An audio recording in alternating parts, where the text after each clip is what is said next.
जंगल में एक छोटा सा खरगोश टिंकू रहता था।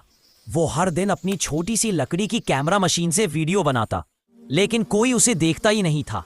टिंकू उदास होकर बोला, शायद मेरी वीडियो अच्छी नहीं है।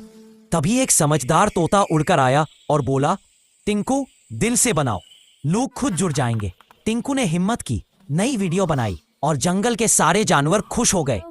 आखिर में टिंकू बोला, दोस्तों, अगर आपको मेरी कहानी पसंद आई तो मेरा चैनल सब्सक्राइब कर दो।